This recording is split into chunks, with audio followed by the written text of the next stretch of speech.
Bismillah wa ba'du fa inna walhamdulillahi qad radina billahi rabba wa bil islami dina wa bi muhammadin nabiyya wa rasula wa bil qur'ani imama wa bil ka'bati qiblata wa bil mu'minina ikhwana wa tabarra'na min kulli dinin yukhalifu dinal islam wa amanna bi kulli kitab anzalahu Allah wa bi kulli rasulin arsalahu Allah wa bi malaikatillah wa bil qadari khairihi wa syarrih wa bil yaumil akhir wa bi kulli ma jaa bih Muhammadun Rasulullah anillah ala dhalika nahya wa alaihi namut wa alaihi nub'athu insya'allahu minal aminin الذين لا خوف عليهم ولا هم يحزنون بفضلك اللهم يا رب العالمين نويت التعلم والتعليم والتذكر والتذكير والنفع والانتفاع والإفادة والاستفادة والحث على التمسك بكتاب الله والتمسك بسنة رسوله والدعوة والدلالة على الخير ابتغاء مرضات الله وقربه وثوابه وصلى الله على سيدنا محمد وعلى آله وصحبه وسلم.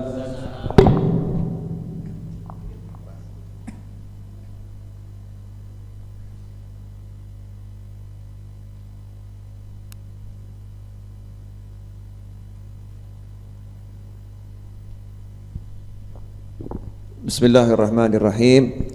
Alhamdulillahi rabbil alamin. Allahumma salli wa sallim ala sayyidina Muhammadin miftahi babi rahmatillah adada ma fi ilmillah salatan wa salaman daimaini bidawami mulkillah wa ala alihi wa sahbihi. Assalamualaikum warahmatullahi wabarakatuh.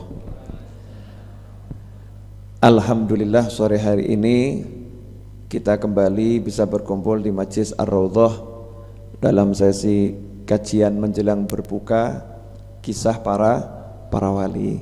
Insyaallah barokah buat kita semua. Semoga kita dapat syafaatnya para wali kelak, baik dalam kehidupan dunia dan khususnya ketika sakaratul maut dan ketika berada di alam barzah sampai masuk surganya Allah Ta'ala. Amin Allahumma amin. Pada sore hari ini saya akan menyampaikan tentang masalah Ismullahil A'zam. Ya, isim itu nama Allah, Allah Al-A'zam, yang agung, yang teragung. Jadi dalam syariat Islam itu ada istilah Ismullahil A'zam.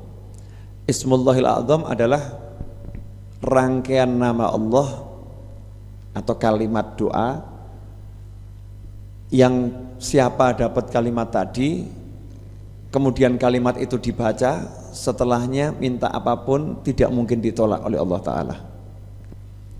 Ini kalimat yang menjadi harapan setiap orang pengen dapat. Kalau bahasa singkatnya kalimat sakti. Ya, kalimat sakti. Jadi kalau penyulap itu punya kalimat sakti apa itu? Ada yang abrakadabra, ada yang bim salah bim gitu kan ya. Seakan-akan udah baca kalimat itu bisa berubah ya, bisa berubah. Tentunya muslim jangan bim salah bim. Masa muslim mau sulapan bim salah bim.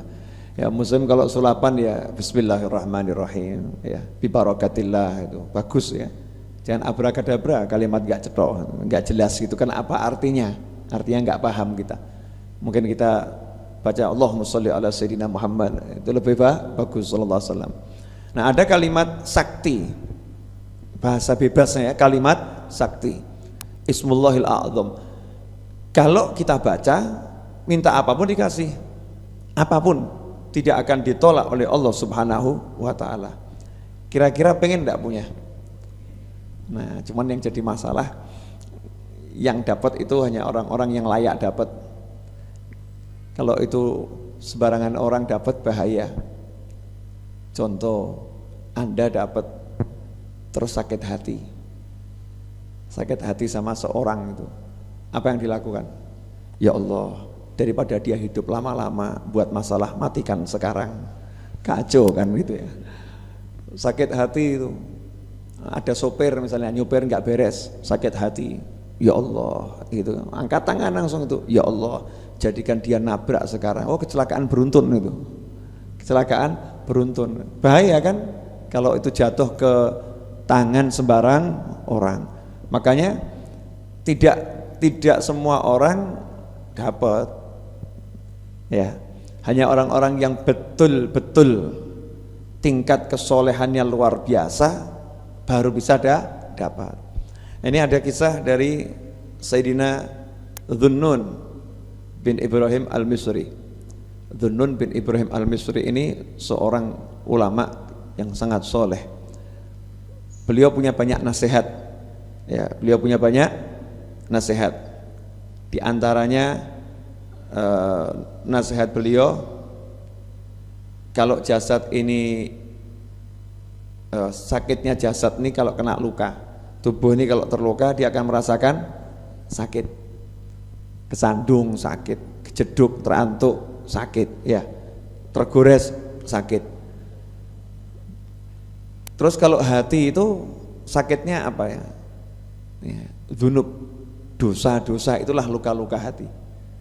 Jadi orang kalau berbuat dosa hatinya terluka, hatinya sakit.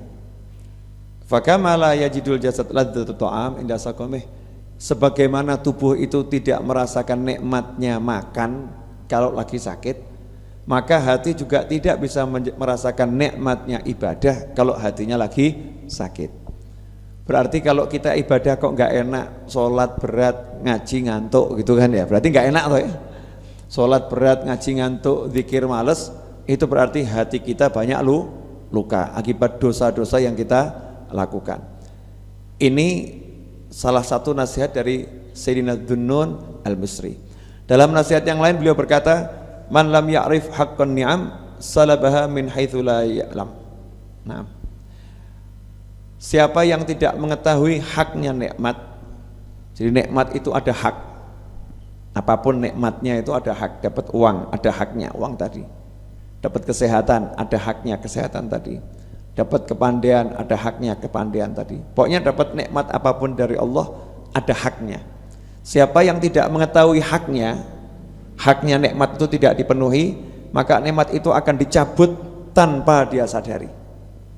Nikmat itu akan dicabut tanpa dia sadari. Nah, apa itu haknya nikmat? Syukur. Jadi haknya nikmat itu adalah syukur. Kalau kita dapat nikmat gak disyukuri, nanti akan dicabut. Dapat duit gak disyukuri, berat sedekah, berat bantu orang, nanti keberkahannya akan diambil tanpa disadari, dan bisa seketika uangnya itu dihabiskan oleh Allah Subhanahu wa taala tanpa disadari. Ini contoh-contoh nasihat Dhunnun al-Misri. Kemudian kisahnya apa berkaitan dengan Ismullahil A'zam? Karena beliau seorang yang soleh dan diyakini punya Ismullahil A'zam. Ini yang punya, yang dapat Ismullahil A'zam diantaranya Sayyiduna Dhunnun al-Misri. Maka ada satu hamba Allah yang tampak kesolehannya, sholatnya bagus, puasa sunnahnya bagus, qiyamul lailnya bagus, cari ilmunya bagus, zikirnya bagus, baca Al-Qur'annya bagus, tampak kesolehannya. Mendatangi Sayyidina Dhunnun al-Misri dan berniat untuk menjadi muridnya. Saya mau jadi muridmu, saya mau jadi muridmu. Akhirnya diterima. Sahibahu muddatan wa khadamahu sinin.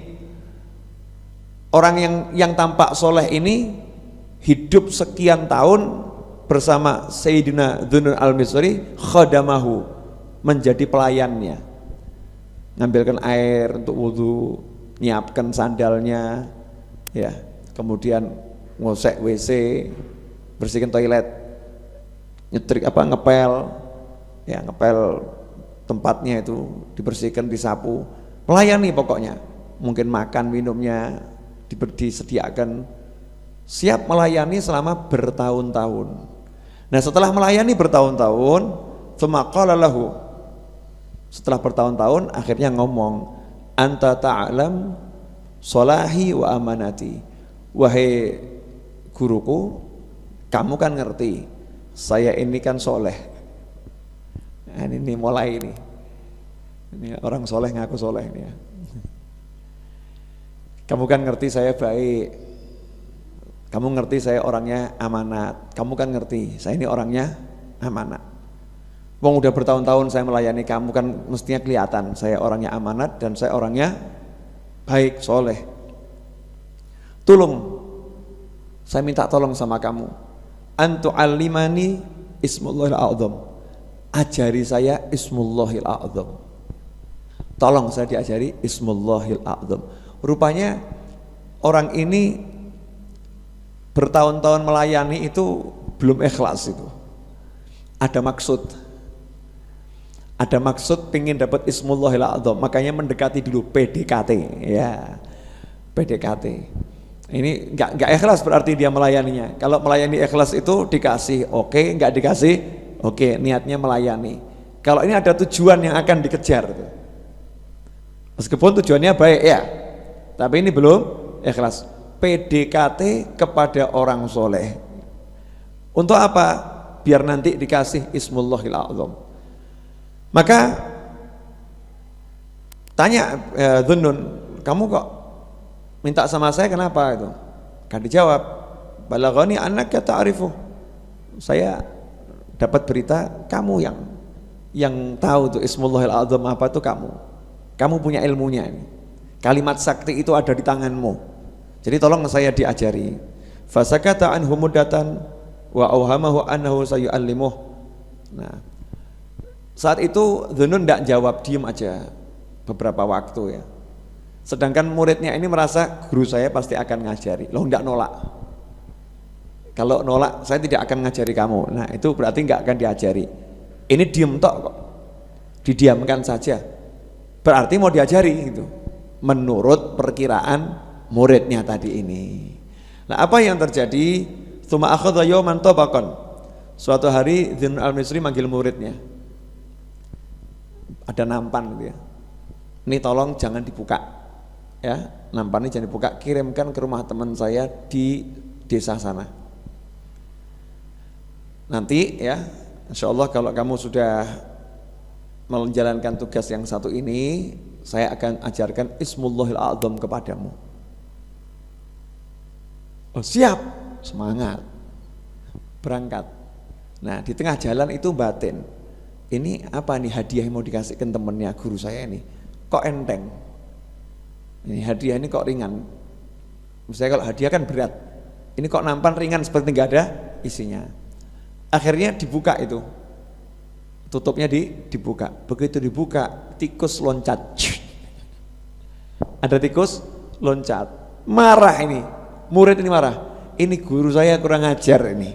Saya dikerjain, masa saya disuruh ngirim tikus ya ke rumahnya seseorang. Apa yang terjadi nanti? Apa yang terjadi nanti? Pulang dia. Gurunya lihat wajah muridnya ini paham. Oh, ini gagal ini. Ini gagal. Guru, kenapa kamu kok suruh saya nganter tikus ke rumah temenmu ini? Ini kan mempermainkan saya. Dijawab, bagaimana saya mau ngasih kamu ismullahil a'zam? Wong kamu baru saya kasih amanat, jangan dibuka tutupnya aja sudah kamu langgar kok. Kamu kan saya kasih amanat, isinya apapun tutupnya jangan dibuka. Baru dikasih amanat tutupnya jangan dibuka sudah kamu langgar. Gitu kamu ngaku-ngaku orangnya amanat. Saya amanat tuh, kan udah tahun-tahun kamu ngerti saya amanat.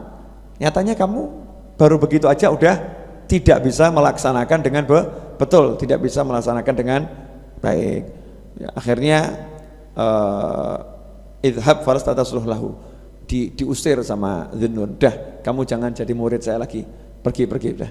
Cari guru yang lain saja. Kamu enggak layak mendapatkan Ismullahil A'dzam, enggak layak. Ya enggak layak. Dari cerita ini kan kita kelihatan para wali itu enggak sembarangan memberikan ilmunya. Enggak sembarangan memberikan ilmunya. Ilmu dalam arti sesuatu gitu ya, bukan pengetahuan yang biasa, ilmu, pengetahuan yang lebih. Seperti misalnya Nabi Khadir alaihissalam itu kan punya ilmu. Nabi Musa pengen ilmunya, langsung dikasih enggak? Enggak. Nabi Musa loh yang minta itu, enggak dikasih. Nanti dulu, ayo ikut ngenger dulu, dikasih syarat. Ya, jangan nanya berhasil atau gagal. Gagal, makanya Anda jangan pede berhasil gitu ya. Enggak gampang itu. Ya kita boleh semangat, tapi kita harus tahu diri gitu, harus tahu diri. Ya semangat pengen berhasil. Cuman untuk ilmunya para wali ini cara dapatkannya bukan dengan buka kitab. Buka kitab itu proses belajar, harus tetap belajar.